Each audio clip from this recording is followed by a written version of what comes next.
Teaching guide YouTube চ্যানেলে তোমাদের স্বাগত। আজ আমি তোমাদের জন্য ভৌতবিজ্ঞানের ষষ্ঠ অধ্যায় অর্থাৎ চলতরিতের পার্ট 3 এর গাণিতিক সমস্যা নিয়ে হাজির হয়েছি। এই পার্ট 3তে তোমাদের জন্য থাকবে মোট 10টি গুরুত্বপূর্ণ প্রশ্ন এবং তার উত্তর। সবগুলোই গাণিতিক প্রশ্ন থাকবে এবং তার উত্তর থাকবে। তার আগে যারা পার্ট 1 এবং পার্ট 2 দেখোনি তারা অবশ্যই পার্ট 1 এবং পার্ট 2 দেখে নেবে, কেননা পার্ট 1 এবং পার্ট 2তে অনেক গুরুত্বপূর্ণ প্রশ্ন আলোচনা করা হয়েছে এবং সেগুলোর উত্তরও আলোচনা করা হয়েছে। চলো বন্ধুরা, শুরু করা যাক আজকের পার্ট 3 এর প্রথম প্রশ্ন। 1 নম্বর প্রশ্ন, একটি পরিবাহীর দুই প্রান্তের বিভব প্রভেদ 36 ভোল্ট, পরিবাহীর রোধ 6 ওহম হলে প্রবাহ মাত্রা কত? তোমাদের বলে রাখি, এই ধরনের অঙ্ক করতে হলে সর্বপ্রথম তোমরা যা যা দেওয়া থাকবে প্রশ্নে সেইগুলো লিখে নেবে। কি দেওয়া আছে? বিভব প্রভেদ, তা লিখে নেব বিভব প্রভেদ ভি ইকুয়াল টু 36 ভোল্ট। আমরা সবাই জানি বিভব প্রভেদকে ভি অক্ষর দ্বারা প্রকাশ করা হয়। রোধ বলা আছে কত? আমরা রোধকে আর অক্ষর দ্বারা প্রকাশ করি। রেজিস্ট্যান্স থেকে রোধ কতটা আসে? আর আসে। রোধ আছে 6 ওহম। আর কি চেয়েছে? তড়িৎ প্রবাহ মাত্রা। তড়িৎ প্রবাহ মাত্রা, তড়িৎ প্রবাহ মাত্রাকে আমরা আই অক্ষর দ্বারা প্রকাশ করি, এটা চেয়েছে, তার মানে হট চিহ্ন। তাহলে দেখো তো, এইগুলো দেওয়া আছে, এই ভি আর আই, এই তিনটে বিষয় দেওয়া থাকলে আমরা একটা সূত্র আমরা জানি সবাই, যে ভি ইকুয়াল টু আই আর। তাহলে তোমাদের প্রথম কাজ থাকবে যেগুলো দেওয়া থাকবে প্রশ্নে সেইগুলো লিখে নেবে, দেখবে অটোমেটিক সূত্রটা মাথায় চলে আসবে। ভি আর আই এই তিনটে মিলে একটা সূত্র আমরা জানি। কি জানি? ওহমের সূত্র থেকে আমরা জানি, আশা করি সবাই মনে মনে ভেবে নিয়েছো কি জানি আমরা, V equal to I R. Clear? বা আমাদের কিসের মান বের করতে হবে? আই এর মান বের করতে হবে। আমি বলতে পারবো, তার আগে কাজ করি, আমি সবগুলো মানটা বসিয়ে দিই। ভি এর মান 36 দেওয়া আছে, এখানে 36 বসিয়ে দিলাম। আই মানটা চেয়েছে, আই লিখলাম, ইন্টু আর এর মান দেওয়া আছে 6 বসিয়ে দিলাম, বা 36 বাই যদি 6 করা হয় ইকুয়াল টু আই পড়ে থাকবে। কাটাটি করলে কত থাকবে? 6। যদি সাজিয়ে লেখা হয় তাহলে আইটা এই পাশে লিখবো, সমান সমান 6। দেখো এখানে খেয়াল করো ভালো করে, বিভব প্রভেদের একক হলো ভোল্ট, রোধের একক ওহম আমরা জানি, আবার তড়িৎ প্রবাহমাত্রার একক একটা থাকে, সবাই জানি, সেটা কি? অ্যাম্পিয়ার। তাহলে এককটা অবশ্যই লিখতে হবে অ্যাম্পিয়ার। অ্যাম্পিয়ারকে এ অক্ষর দ্বারা প্রকাশ করা হয়। যদি একক না লেখো তাহলে কিন্তু নাম্বার কাটতে পারে, সাবধান। এই জন্য সেখানে সবসময় এককটা দেবে। লিখবো অতএব নির্ণেয় প্রবাহ মাত্রা 6 অ্যাম্পিয়ার। এটাই হবে উত্তর। 2 নম্বর প্রশ্ন, তিনটি রোধের মান 5 ওহম, 10 ওহম এবং 15 ওহম। তুল্য রোধের মান কত হবে যখন তারা, দুটো প্রশ্ন হয়েছে এখানে, শ্রেণী সময়ে যুক্ত থাকে আর বিতে দেওয়া আছে সমান্তরাল সময়ে যুক্ত থাকে। তাহলে দুটো প্রশ্নের উত্তর করতে হবে, প্রথমে শ্রেণী, পরে সমান্তরাল। প্রথমে আমরা লিখে নেব যে রোধগুলো কি কি আছে সেগুলো আমরা লিখে নেব। প্রথম রোধ এরকম লিখতে পারি, দেওয়া আছে রোধগুলি।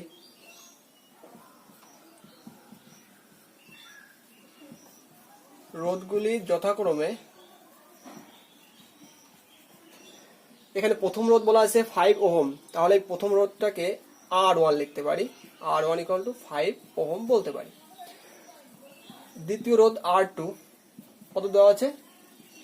10 ওহম। আচ্ছা, ওহম চিহ্নটা ভালো করে দিয়ে নেবে, এবার লিখতে অসুবিধা হচ্ছে। এবং R3 দেওয়া আছে 15 ওহম। ক্লিয়ার?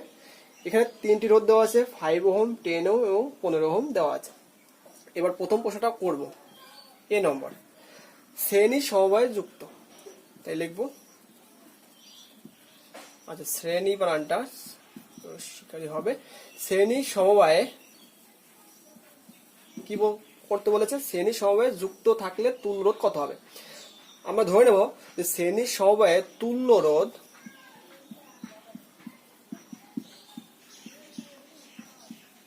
আর হলে, ঠিক আছে, শ্রেণী সমবায়ে তুল্য রোধ আর হলে, আমরা সবাই জানি যে শ্রেণী সমবায়ে থাকলে রোধগুলি কি হয়? রোধগুলির যোগফল হয় হলো তুল্য রোধ। তাহলে শ্রেণী সমবায়ে তুল্য রোধ আর হলে আমরা আর কি বলতে পারবো? আর সমান সমান R1 plus R2 plus R3, বা আর সমান সমান R1 এর মান হলো 5 প্লাস R2 এর মান হলো 10 প্লাস R3 এর মান হলো 15। এটা মাথায় রাখবে যে শ্রেণী সমবায় মানে হলো রোধগুলির যোগফল, এটা মাথায় রাখলে অঙ্ক হয়ে যাবে। অতএব R সমান সমান কত হবে, 5 আর 10 15, 15 আর 15 হলো 30। আর রোধের একক কি হয়, ওহম হয়, তাহলে আমি ওহমটা দিয়ে দেবো। তাহলে উত্তরটা কি হবে, অতএব শ্রেণী সমবায়ের তুল্য রোধ 30 ওহম। এটা হবে প্রথম পার্টের উত্তর। ক্লিয়ার? আমরা সমান্তরাল সমবায়ের তুল্য রোধ বের করব, অর্থাৎ বি পার্টটা বের করব। এবার আমরা যদি ধরে নেই সমান্তরাল সমবায়ের তুল্য রোধ একটা ধরে নেবো, যে কোনো কিছু ধরি, সমান্তরাল সমবায়ের তুল্য রোধ ইকুয়াল টু আর। ঠিক আছে, সমান্তরাল সমবায়ের তুল্য রোধ ইকুয়াল টু আর ধরে নিলাম। তাহলে অতএব বলতে পারবো আমরা কি জানি, সমান্তরাল সমবায়ের তুল্য রোধ কিরকম থাকে, 1/r সমান সমান 1/r1 plus 1/r2 plus 1/r3। আমরা সবাই জানি যে সমান্তরাল সমবায়ের তুল্য রোধটা কি হয়, 1/r মানে অননকগুলির যোগফল হয় তুল্য রোধ, বা 1/r সমান সমান কি বলতে পারবো, মানগুলো বসালে পরে 1/5 প্লাস 1/10 প্লাস 1/15। এবার লসাগু করবো, বা 1/r ইকুয়াল টু লসাগু করলে কত হবে, 30 হবে লসাগু। 30 লসাগু করলে 5 30 প্লাস 3 10 30 প্লাস 2, বা 1/r ইকুয়াল টু 6 3 9 9 2 11, 11/30। এবার আমি উপর থেকে মুছে দিচ্ছি, দেখে নাও।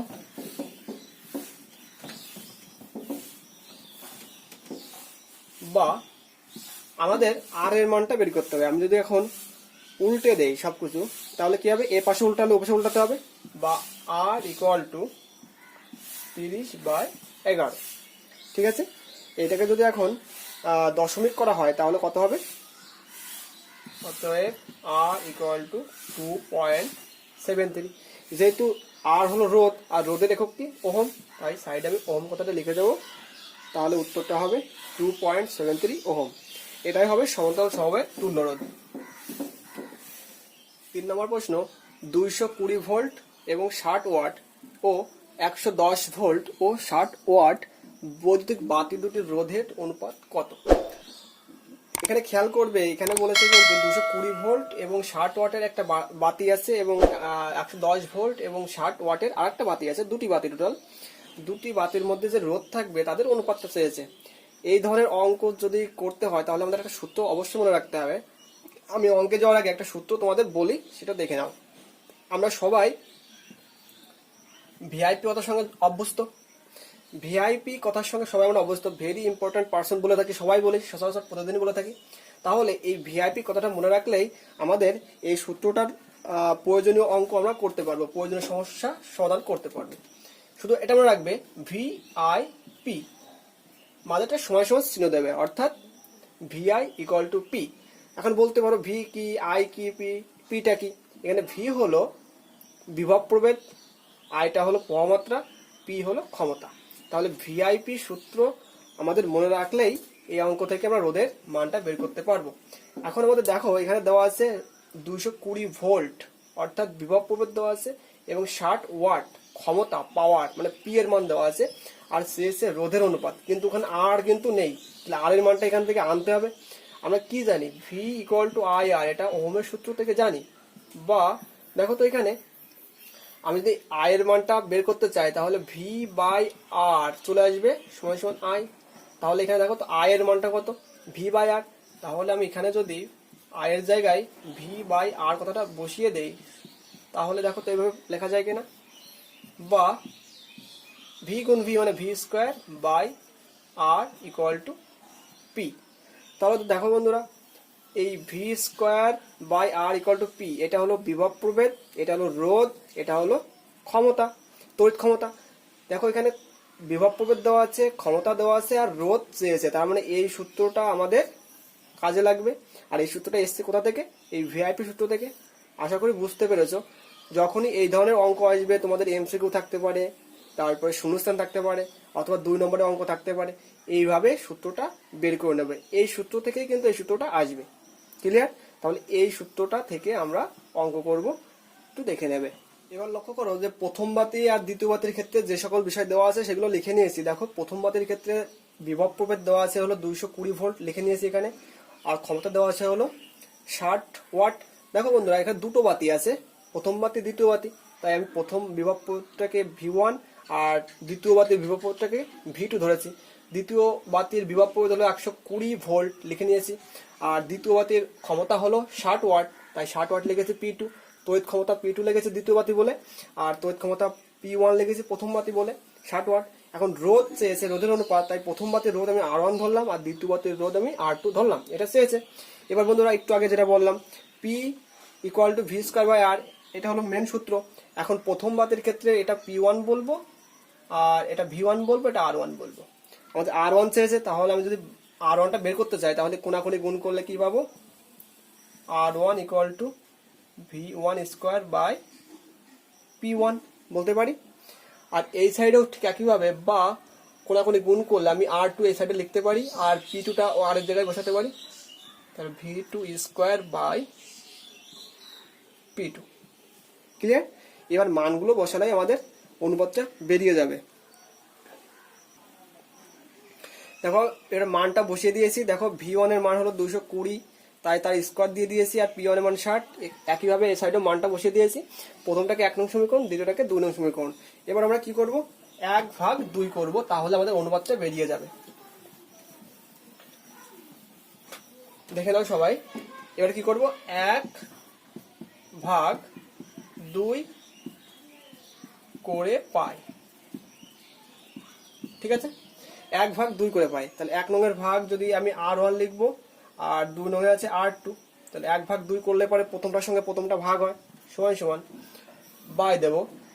এবার দ্বিতীয় অংশের সঙ্গে দ্বিতীয় অংশের ভাগ হয়, তাহলে এটা লিখবো 220 তার স্কোয়ার বাই 60, আর ওটা লিখবো 110 তার স্কোয়ার বাই 60। ঠিক আছে? এবার আমরা কি করব? কাটাকাটি করব। দেখো এরও নিচে 60 আছে, এরও নিচে 60 আছে, কেটে যায়, বা বলতে পারবো R1/R2 = উপরে দেখো 210 তার স্কোয়ার, আর এখানে হবে 110 তার স্কোয়ার।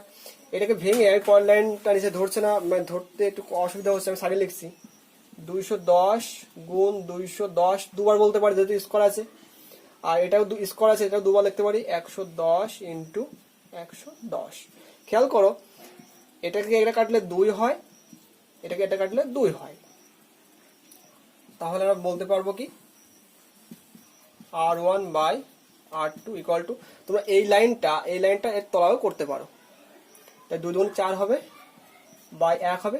অনুপাত চেয়েছে, তাহলে কি লিখবো? অতএব R1:R2 = 4:1। তাহলে নির্ণয় রোধের অনুপাত হবে 4:1। দেখো এখানে কিন্তু কঠিনের কোনো কিছু নেই, একটু ইজি ভাবে ভাবলেই অঙ্কগুলো পেরে যাবে। এই অঙ্কগুলো থেকে কিন্তু একটা আসবে, ভালোভাবে প্র্যাকটিস করা হয়, শর্টে আসবে, নয় 2 নম্বরে, নয় 3 নম্বরেও আসতে পারে, ভালোভাবে প্র্যাকটিস করবে।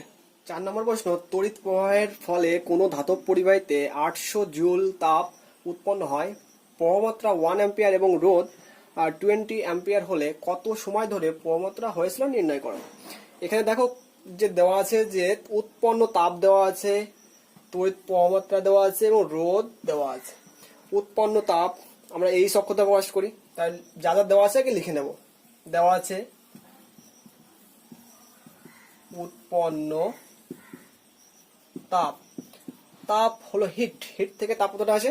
উৎপন্ন তাপ H = কত দেওয়া আছে? 800 জুল। প্রবাহমাত্রা দেওয়া আছে 1 অ্যাম্পিয়ার, তাহলে লিখবো এখানে প্রবাহ মাত্রা ব্র্যাকেট লিখবো I = 1 অ্যাম্পিয়ার। আর কি দেওয়া আছে? রোধ, রোধ লিখবো ব্র্যাকেটে লিখবো R, কত দেওয়া আছে? 20 ওহম। চেয়েছে কত সময় ধরে প্রবাহমাত্রা হয়েছিল, সময় চেয়েছে, তাহলে লিখবো এখানে সময় ব্র্যাকেটে T = ওয়াট। কত সময় ধরে, সবসময় মনে রাখবো সময়টা সেকেন্ডে মানে বের করতে হয়। তাহলে দেখো এখানে এইচ দেওয়া আছে, আই দেওয়া আছে, আর দেওয়া আছে, টি দেওয়া আছে, তার মানে উৎপন্ন তাপ দেওয়া আছে। তাহলে এই কয়েকটা সম্পর্ক থেকে আমরা কার সূত্র জানি? জুলের সূত্র জানি। তাহলে জুলের সূত্র থেকে কিন্তু আমরা একটা সূত্র জানি, সেটা কি? H equal to I square R T, সেটা এসআই পদ্ধতিতে। যেহেতু সবগুলো একক এসআই তে দেওয়া আছে, তাহলে এসআই তে সূত্রটা লিখবো। তাহলে লিখবো আমরা জানি, আমরা কি জানি? জুলের সূত্র থেকে কি জানি? H equal to I square R T. এটা কিন্তু এসআই তে আমি লিখেছি, এসআই তে হলে এটাই লিখতে হবে, কেননা সব এককগুলো এসআই তে বলা আছে, তাই লিখেছি। এবার শুধু দেখে দেখে মানটা বসিয়ে দেবো। এইচ এর মান কত? 800।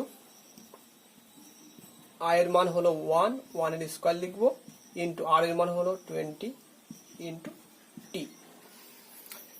বা দেখো 1 স্কোয়ার মানে তো 1, তাহলে আমি কি বলতে পারবো? 800 ইকুয়াল টু 1 স্কোয়ার মানে তো 1 লেখা লাগবে না, 20 বা টি সমান সমান 20, যেহেতু গুণ আছে 20 নিচে চলে আসবে এখানে, 800 বাই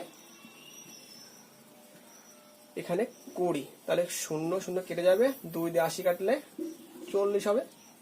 তাহলে কি লিখতে পারবো? অতএব টি ইকুয়াল টু 40 সেকেন্ড। ঠিক আছে, তাহলে উত্তর হবে কিন্তু টি ইকুয়াল টু 40 সেকেন্ড। তাহলে উত্তর তোমার লিখবে অতএব 40 সেকেন্ড সময় ধরে প্রবাহমাত্রা হয়েছিল, এটা হবে উত্তর। প্রশ্নটা অনেকটা 4 দাগের মতোই হবে, যে 40 ওহম রোধের মধ্য দিয়ে 5 অ্যাম্পিয়ার তড়িৎ প্রবাহ চললে প্রতি মিনিটে কত তাপ উৎপন্ন হবে। 4 দাগের মতোই হবে অনেকটা। দেখে নাও, এখানে রোধটা বলা আছে, তড়িৎ প্রবাহমাত্রা বলা আছে এবং সময় বলা আছে, তাপ বের করতে বলেছে। তাহলে যা যা দেওয়া আছে লিখে নি। রোধ বলা আছে, তাহলে লিখে নেব রোধ, ব্র্যাকেট লিখবো আর ইকুয়াল টু 40 ওহম।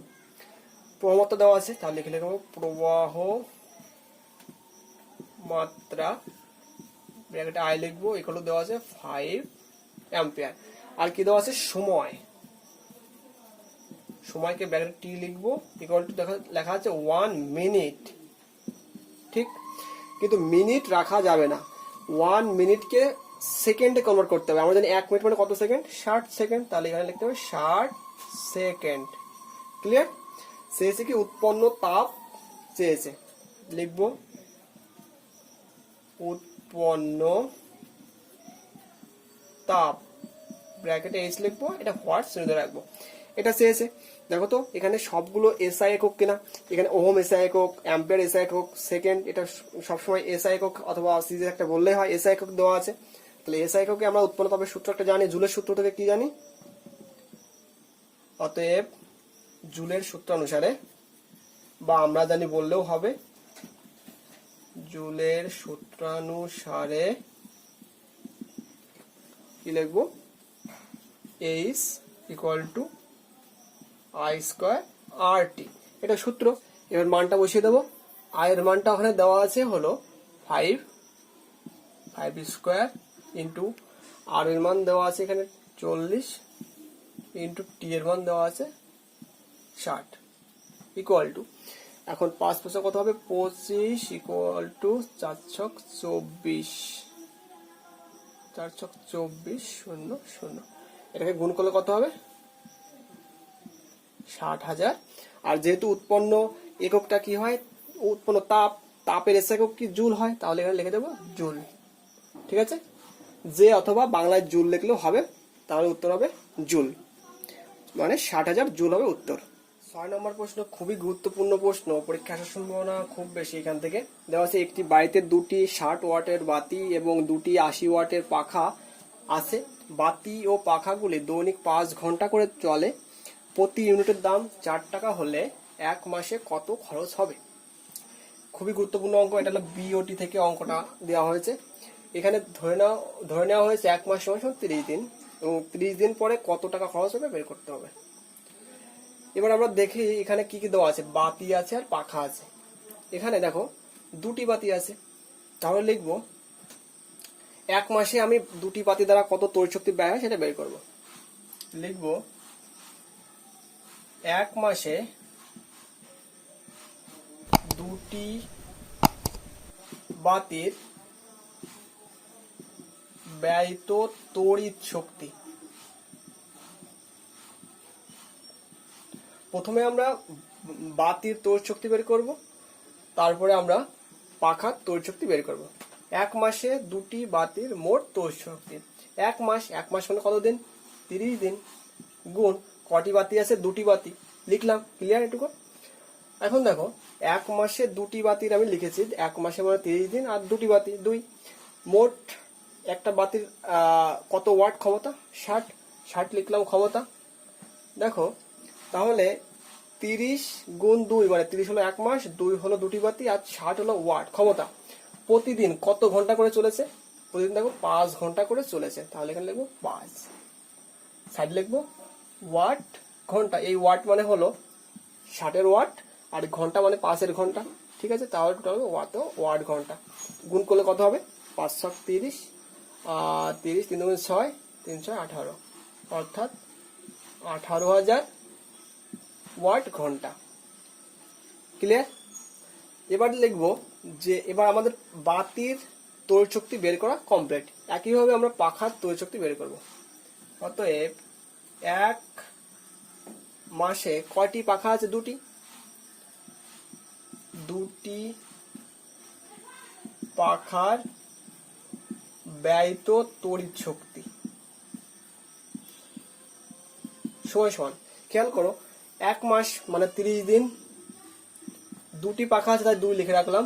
এবার দেখো দুটি পাখার 60 ওয়াট করে থাকে, গুণ কত ঘন্টা করে চলেছে? 5 ঘন্টা, তাই এখানে 5 লিখবো, আর সাইডে লিখবো ওয়াট ঘন্টা। যেহেতু ব্যয়িত তড়িৎ শক্তি কত ওয়াট ঘন্টা আছে, এটাকে গুণ করো। তাহলে গুণ করলে কত হবে? 5 × 40, 40 দুগুণে 80, 3 × 24, তারপরে 24,000 ওয়াট ঘন্টা। ক্লিয়ার? এবার আমরা কি করব? বাতি আর যে পাখা আছে এই দুটোর মিলিত তড়িৎ শক্তি বের করব। অতএব আচ্ছা, এখানে এক মাস তো কথাটা লেখা আছে, অতএব এক মাসে বাতি ও পাখার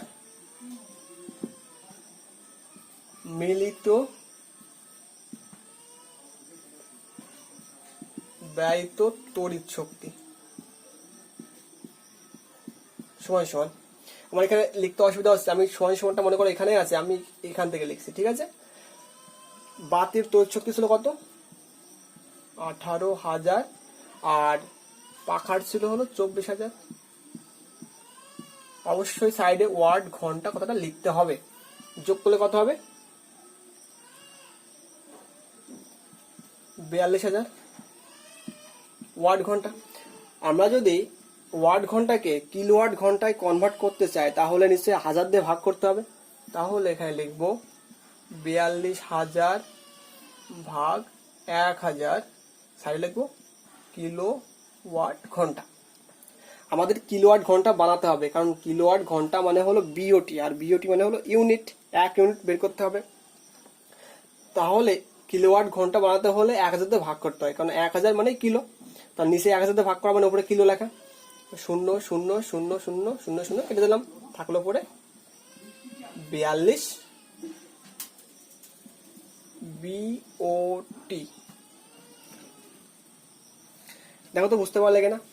এখানে কিলোওয়াট ঘন্টা মানে কিন্তু বিওটি মানে 1 ইউনিট।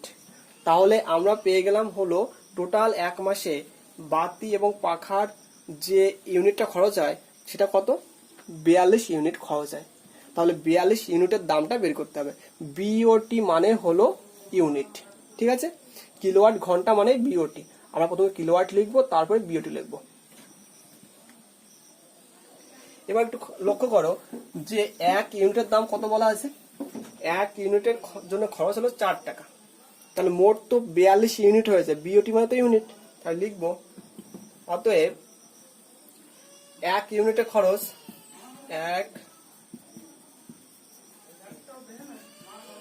1 ইউনিটে খরচ সমান 4 টাকা। অতএব মোট কত ইউনিট হলো? 42।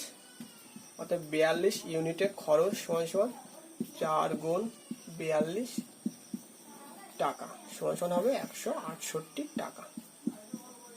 দেখে নাও ভালো করে।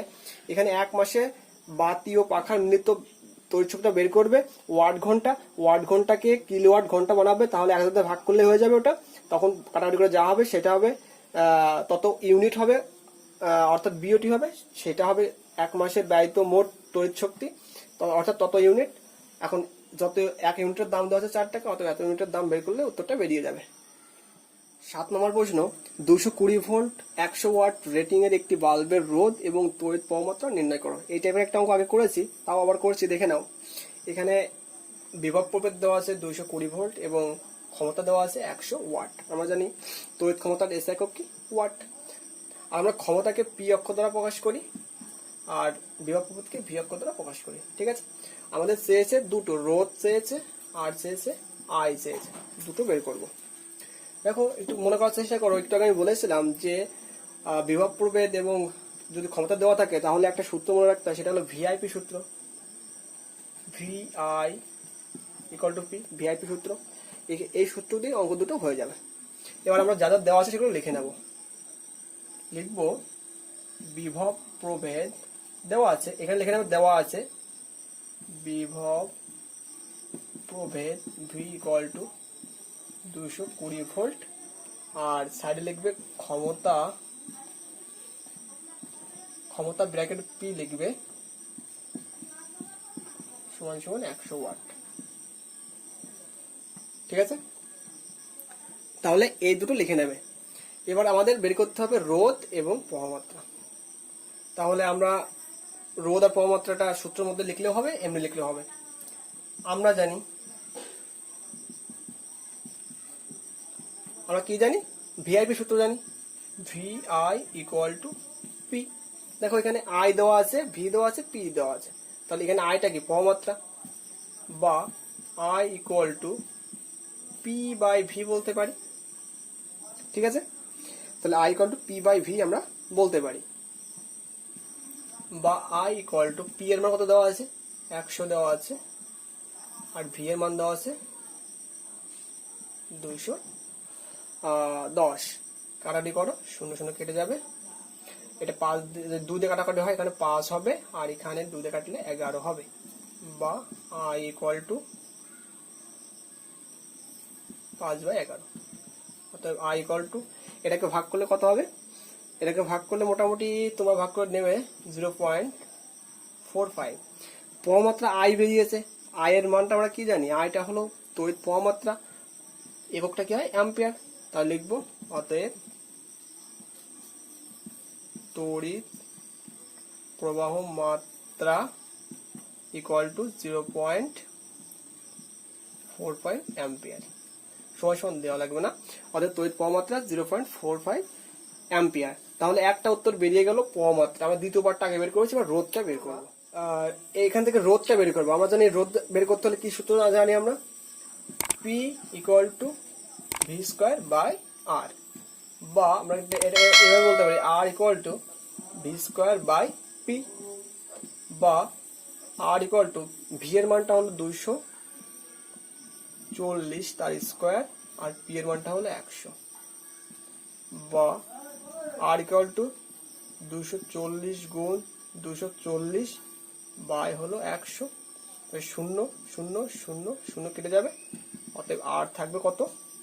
400 থাকবে হলো 484, ঠিক আছে। তাহলে আরটা হবে 484 ওহম, কেননা রোধের একক হলো ওহম।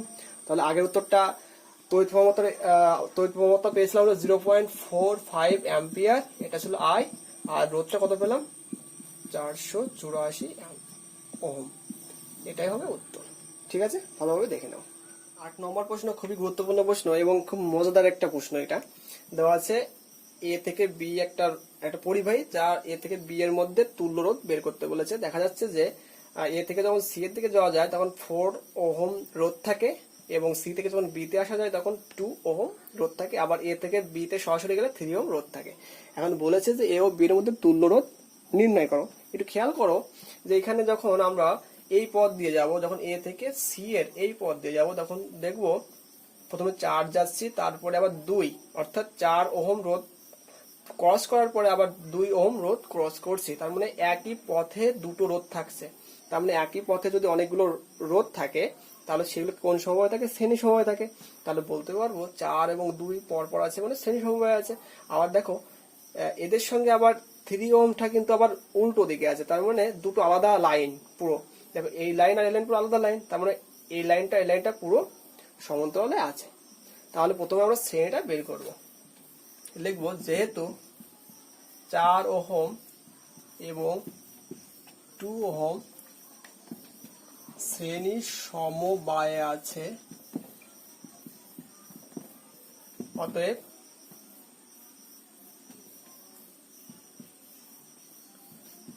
শ্রেণী সমবায়ে তুল্য রোধ সমান সমান। শ্রেণী সমবায়ে তুল্য রোধ আমরা সবাই জানি যোগ হয়।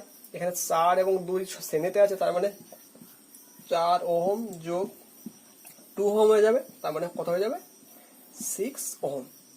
তাহলে এখন আমরা পেলাম 6 ওহম পেয়ে গেলাম। এটা হলো তোমার শ্রেণী সমবায়ের তুল্য রোধ। তাহলে দেখো আমরা যদি চিত্রটা আঁকার চেষ্টা করি তাহলে এইভাবে অনেকটা এরকম হবে।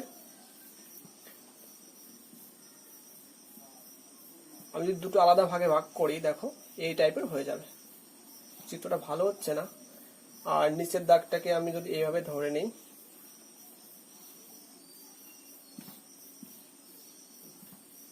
এটা এখন মনে করো এটা হলো 6 ওহম আর নিচেরটা ছিল এটা হলো 3 ওহম।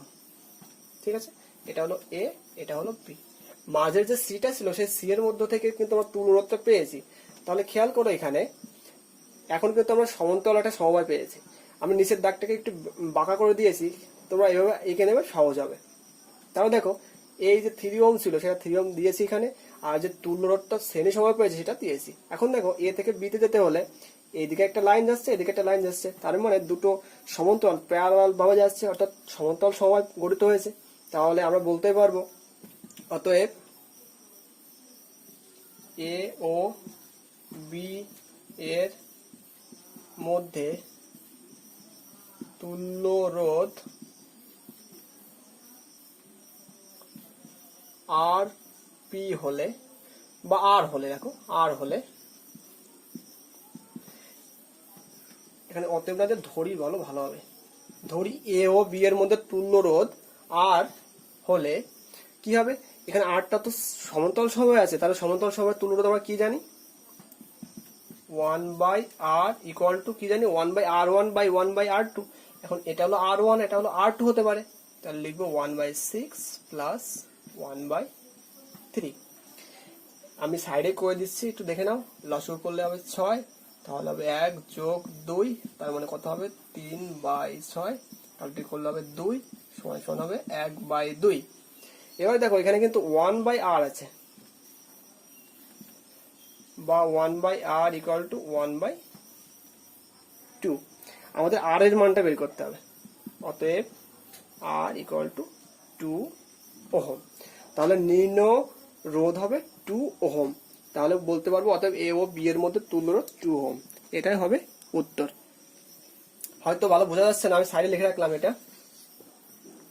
অতএব r ইকুয়াল টু 2 ওহম। 9 নম্বর প্রশ্ন, দুটি রোধকে শ্রেণী সমবায়ে যুক্ত করলে তুল্য রোধ হয় 7 ওহম এবং সমান্তরাল সমবায়ে যুক্ত করলে তুল্য রোধ হয় 12/7 ওহম। রোধ দুটি কি কি নির্ণয় করো। দেখো এখানে শ্রেণী সমবায়ের তুল্য রোধ দেওয়া আছে 7 ওহম। আমি লিখে নিয়েছি শ্রেণী সমবায়ের তুল্য রোধ RS ইকুয়াল টু 7 ওহম এবং সমান্তরাল সমবায়ের তুল্য রোধ RP ইকুয়াল টু 12/7 ওহম, এটা দেওয়া আছে। আর বলেছে রোধ দুটি কি কি। আমি মনে করি রোধ দুটি হলো R1 এবং R2, এদের মান বের করতে হবে। যেহেতু শ্রেণী সমবায়ের তুল্য রোধ দেওয়া আছে 7 ওহম, তাহলে আমি বলতে পারি অতএব RS ইকুয়াল টু বলতে পারি R1 প্লাস R2, বা RS এর মান কত? 7 সমান সমান R1 প্লাস R2। অতএব R1 plus R2 equal to 7। এটাকে আমি 1 নম্বর সমীকরণ দিতে পারি। এটা কোথা থেকে পেলাম? এটা পেলাম কিন্তু আমরা শ্রেণী সমবায় থেকে পেলাম।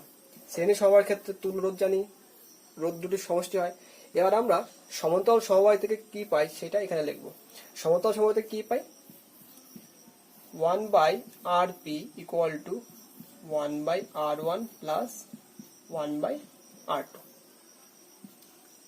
বা এখানে ভালো করে খেয়াল করো, এখানে কিন্তু 1/RP, RP এর মান কত দেওয়া আছে 12/7, তাহলে 12/7 কিন্তু নিচেই বসবে, এটা ভাগের দাগ সমান সমান, এটা যদি লসাগু করা হয় তাহলে কত হবে R1 ইন্টু R2, লসাগু করলে হবে উপরে R2 প্লাস R1, ঠিক আছে।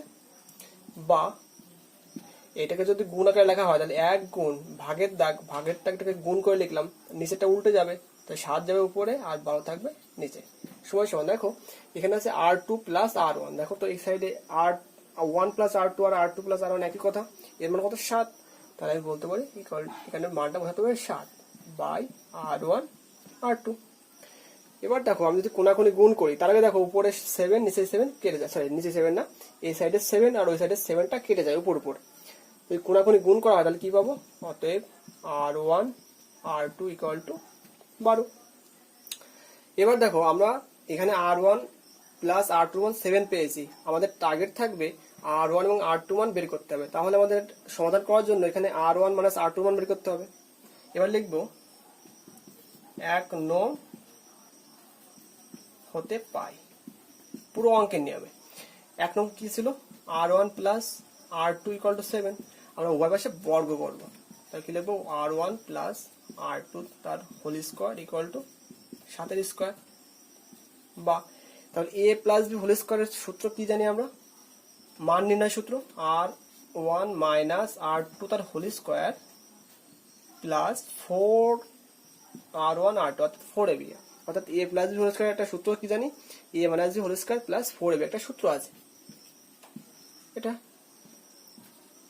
বা R1 মাইনাস R2 তার হোল স্কোয়ার প্লাস 4 ইন্টু, দেখো তো R1 R2 এর মান কত বের করেছে এখানে 12, তাহলে এখানে লিখবো 12 ইকুয়াল টু 49, আমি উপরে লিখছি নিচে ধরছে না।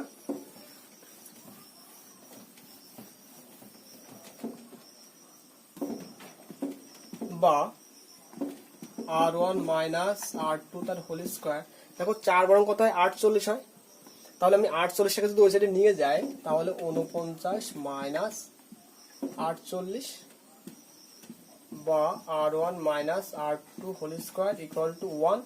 আর দেখো 1 এর অ্যাকচুয়ালি এই সাইডে হোল স্কোয়ার আছে আর 1 এর তো হোল স্কোয়ার থাকে মনে মনে, তাহলে বলতে পারবো অতএব R1 minus R2 equal to স্কোয়ারটা উঠে যাবে 1 হয়ে যাবে, এটাকে 2 নং সমীকরণ দেবে, ঠিক আছে। দেখো 1 নং সমীকরণ ছিল এইটা, 1 নং সমীকরণ ছিল এইটা আর 2 নং সমীকরণ হলো এইটা, তো দুটো সমীকরণ যখন সমাধান করব তখন আমরা R1 এবং R2 এর মানটা পেয়ে যাব। তাহলে এবার লিখবো 1 ও 2 নং সমাধান করে পাই, 1 ও 2, আচ্ছা এরকম না বলে এক কাজ করি 1 যোগ 2 করে পাই, 1 যোগ 2 করে পাই, তাহলে যোগ 2 করে পাই, তাহলে কি হবে 1 ছিল R1 plus R2 equal to 7 ছিল, আর 2 নং ছিল হলো R1 minus R2 equal to ছিল 1, যোগ করলে কি হবে R2 R2 কেটে যাবে, তাহলে থাকবে 2R1 ইকুয়াল টু 8, তাহলে বলতে পারবো R1 ইকুয়াল টু 8/2, কাটাটি করলে হবে 4 সমান 4 ওহম, তাহলে R1 এর মান পেয়ে গেলাম 4 ওহম। এখানে যদি না, আশা করি বুঝতে পারছো এখানে। এবার আমি R1 এর মানটা 1 নং সমীকরণে বসিয়ে দেব, তাহলে আমরা R2 এর মানটা পেয়ে যাব। এবার লিখবো R1 এর মান 1 নং সমীকরণে বসিয়ে পাই। দেখো 1 নং সমীকরণ কেমন ছিল, R1 plus R2 equal to ছিল হলো 7, বা দেখো R1 এর মান পেয়েছি 4, তাহলে এখানে 4 বসালে কত হবে, বা R2 ইকুয়াল টু 7 মাইনাস 4, অতএব R2 ইকুয়াল টু 3 ওহম। যদি রোধের একক ওহম হয় তাহলে বন্ধুরা উত্তর হবে, অতএব রোধ দুটি হবে 3 ওহম এবং 4 ওহম, তাহলে R1 এর মান হলো 4 ওহম এবং R2 এর মান হলো 3 ওহম। আজকের ভিডিওর লাস্ট প্রশ্ন অর্থাৎ 10 নম্বর প্রশ্ন বলা আছে যে একটি কোষের তড়িৎচালক বল 5 ভোল্ট এবং অভ্যন্তরীণ রোধ 2 ওহম, তড়িৎ কোষটির একটি 8 ওহম রোধের সঙ্গে যুক্ত করা হলে এর মধ্য দিয়ে তড়িৎ প্রবাহ মাত্রা ও নষ্ট ভোল্ট নির্ণয় করো। এখানে খেয়াল করো, তড়িৎ চালক বল দেওয়া আছে, অভ্যন্তরীণ রোধ দেওয়া আছে, তড়িৎ কোষটিকে একটি 8 ওহম রোধের সঙ্গে যুক্ত করা হয়েছে আলাদাভাবে। তাহলে আমরা লিখব যে দেওয়া আছে তড়িৎ চালক বল। তড়িৎ চালক বলকে আমরা ই অক্ষর দ্বারা অথবা ভি অক্ষর দ্বারা প্রকাশ করতে পারি। কত দেওয়া আছে? 5 ভোল্ট। দেওয়া আছে অভ্যন্তরীণ রোধ, লিখব অভ্যন্তরীণ রোধ, ব্র্যাকেটে ছোট আর লিখবো কারণ এটা ভিতরে আছে, ছোট একটা রোধ। অভ্যন্তরীণ রোধটা কত দেওয়া আছে? 2 ওহম। আর দেওয়া আছে কোষটিকে একটি 8 ওহম রোধের সঙ্গে যুক্ত করা হলো। তাহলে বাইরের রোধ এটা, তাহলে লিখবো এটাকে রোধ বা কোষের রোধ বলতে পারবো। এটা কোষের রোধ, এটাকে আর লিখলাম, সমান সমান লিখে রাখবো 8 ওহম। ঠিক আছে। এবার বলেছে এর মধ্য দিয়ে তড়িৎ প্রবাহ মাত্রা ও নষ্ট ভোল্ট কত হবে। তাহলে লিখবো তড়িৎ প্রবাহ মাত্রা। তড়িৎ প্রবাহ মাত্রা সবসময় আমরা আই অক্ষর দ্বারা প্রকাশ করি। এটা শেষে আর শেষে নষ্ট ভোল্ট। নষ্ট ভোল্ট ও নষ্ট ভোল্টেজ তাই ছোট ভি অক্ষর দ্বারা প্রকাশ করবো। নষ্ট ভোল্টকে ছোট ভি দ্বারা প্রকাশ করা হয়। ঠিক আছে। এবার আমরা তড়িৎ প্রবাহ মাত্রাটা বের করব। এবার দেখো এখানে দুটো রোধ আছে, একটা হলো অভ্যন্তরীণ রোধ আর একটা আছে অভ্যন্তরীণ রোধ আর একটা হলো ভিতরের রোধ। ঠিক আছে। তাহলে দেখো দুটো রোধ যখন থাকে তাহলে একটা তুল্য রোধ থাকে, তাই লিখব তুল্য রোধ। তুল্য রোধটাকে আমি আর এস ধরলাম। ঠিক আছে। তাহলে দেখো এখানে এটা হলো কোষের রোধ, এটা হলো অভ্যন্তরীণ রোধ। তাহলে কোষের রোধ আর অভ্যন্তরীণ রোধ দুটো যোগ মিলেই হবে তুল্য রোধ। তাহলে আর প্লাস আর হয়ে যাবে। তাহলে আর এর মান হলো 8 প্লাস 2। এটাকে যোগ করলে এখানে ওহম কথাটা দিয়ে দেবে, সমান সমান হয়ে যাবে 10 ওহম। ক্লিয়ার। এবার দেখো আমরা কিন্তু তুল্য রোধ পেয়ে গেলাম, কোষের রোধ প্লাস অভ্যন্তরীণ রোধটাকে যোগ করে পেলাম হলো তুল্য রোধ। এবার আমরা কোষের যে প্রবাহ মাত্রাটা সেটা বের করব। আমি এটা মুছে দেবো কি না? ঠিক আছে, সাইডে ধরে যাবে, দেখে নাও। এবার আমরা কোষের প্রবাহ মাত্রাটা বের করব। আমরা জানি ই সমান সমান আই আর। এখানে তোমরা এটা জানো যে ভি সমান সমান আই আর, এটা জানো। অ্যাকচুয়ালি ভি বিভব প্রভেদ আর তড়িৎচালক বলটা একই, তাই এখানে ভিউ বলতে পারো, তোমরা ইউ বলতে পারো। ভি সমান সমান আই আর অথবা ই সমান সমান আই আর, একই কথা। বা দেখো ই এর মানটা দেওয়া আছে কত? 5 দেওয়া আছে, 5 বের করে রেখেছি এখানে, তাহলে 5 লিখবো। আই এর মানটা বের করতে হবে, আই লিখে দেবো, ইন্টু আর এর মানটা বের করলাম কত? অ্যাকচুয়ালি এটা আর এস হবে। ঠিক আছে। ই সমান সমান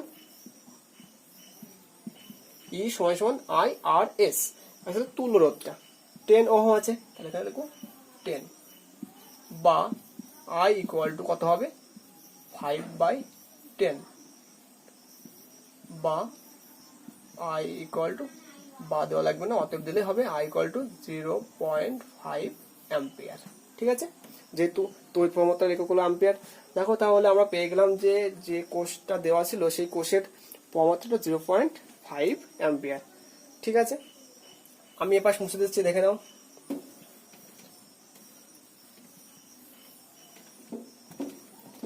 এবার আমাদের বের করতে হবে নষ্ট ভোল্ট। এবার আমরা লিখবো, আমরা জানি ভি, ছোটদের ভি লিখবো ইকুয়াল টু আই আর। ছোটদের ভোল্ট, এখানে ছোটদের ভোল্ট অর্থ হলো এটা হলো নষ্ট ভোল্ট। তাহলে আই এর মানটা আমরা বের করেছি কত? 0.5 ইন্টু আর। দেখো ছোট আর লেগেছে, নষ্ট ভোল্ট। নষ্ট ভোল্ট সবসময় মনে রাখবে যে অভ্যন্তরীণ রোধটা দেওয়া ছিল, সেই অভ্যন্তরীণ রোধের মধ্য দিয়ে যে প্রবাহ মাত্রাটা যাবে সেটাই হবে নষ্ট ভোল্ট।